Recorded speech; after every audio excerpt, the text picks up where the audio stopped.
Hello everyone, welcome back to my channel চন্দ্রিমার রোজনামচা। সকলকে জানাই সোমবারের শুভ সকাল। কাল থেকে তো আমার ছেলের পরীক্ষা শুরু, তাই আজকে ওকে নিয়ে যাচ্ছি সেলুনে ওর চুল কাটাতে। চুল কাটতে একদম ইচ্ছা নেই, কিন্তু যেহেতু স্কুলে বলেছে পরীক্ষার সময় চুল ঠিক করে কেটে আসবে, তাই এক প্রকার জোরজবস্তি ওকে নিয়ে যাওয়া চুল কাটানোর জন্য। এই রাস্তাটা তো আপনারা আগেই দেখেছেন। এই রাস্তা দিয়ে সোজা গেলেই আমার মায়ের দোকান, আর এই জায়গাটাতে বেশ অনেক বাজারও বসে, মাছওয়ালা, সবজিওয়ালা, আর একটু দূরে ফুলওয়ালাও আছে। মানে পাড়ার লোকেদের আর বাজার না গেলেও চলবে। এগুলো অবশ্য প্রচলিত হয়েছে লকডাউন থেকে, আগে কিন্তু এর প্রচলন বেশি ছিল না। লকডাউনের সময় থেকেই দেখেছি বাড়ি বাড়ি বাজারওয়ালাদের আসতে, আর সেই প্রচলন এখনো চলে যাচ্ছে।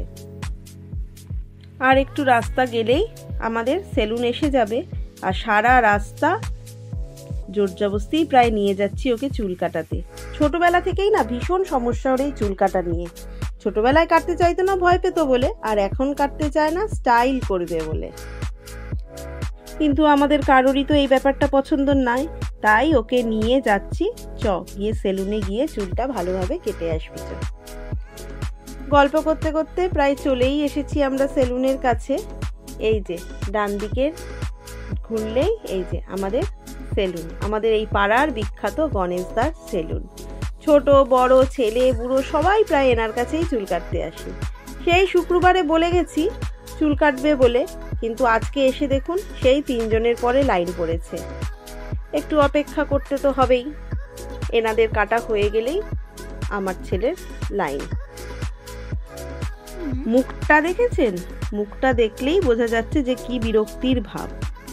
যাই হোক, ছোট বলে তার উপর কাল পরীক্ষা শুনে ওকে আগেই ছেড়ে দিয়েছে চুল কাটার জন্য। ওই দেখুন সিটে বসেই আগে বায়না যে বেশি ছোট করবে না। একবার কি হয়েছিল, পুজোর ঠিক আগে আগে আমি আমার মায়ের সাথে ওকে চুল কাটতে পাঠিয়েছিলাম। মা ওকে চুল কাটতে বসিয়ে একটু দোকানে গেছিল, আর এসে দেখে গণেশদাকে বলে সে একেবারে স্টাইল করে চুল টুল কেটে বসে আছে। ও নাকি এমবাপে স্টাইলে চুল কেটেছে।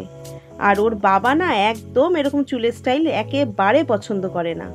মা তো দেখেই তো বলছে, না তোর বাবা রাগ করবে, তুই ঠিক করে চুলটা কেটে নে। আর গণেশদাও বলছে থাক না, পুজোর সময়, পুজোর পরে এসে নয় ঠিক করে কেটে দিয়ে যাবে। কিন্তু বাড়িতে এলে তো জানে আমার মা যে ওর বাবা ভীষণ রাগ করবে, তাই ভয় পেয়ে গিয়ে সঙ্গে সঙ্গে আমাকে ফোন করে। আমি বললাম যে না না, ওরকমভাবে চুল একদম না, তুমি সঠিকভাবে চুল কাটিয়ে নিয়ে এসো। তারপরে যেরকমভাবে ও কাটে ছোট ছোট করে, সেইভাবে গণেশদা ওকে কেটে দেয়। আসলে এই ছোট বয়সে বেশি স্টাইল করে চুল কাটাটা আমি আর ওর বাবা কেউই পছন্দ করি না।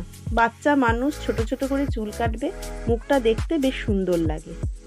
এই দেখুন চুল কাটা কমপ্লিট। এভাবে চুল কাটলেই ওকে বেশ ভালো লাগে। তো চলুন, ভিডিওটা তাহলে আজকে এই অবধিই রইল। দেখা হবে আবার পরবর্তী আরেকটি ভিডিওতে। আপনারা সবাই ভালো থাকবেন, আনন্দে থাকবেন, আর আমার ভিডিওটা ভালো লাগলে একটা লাইক করে দেবেন।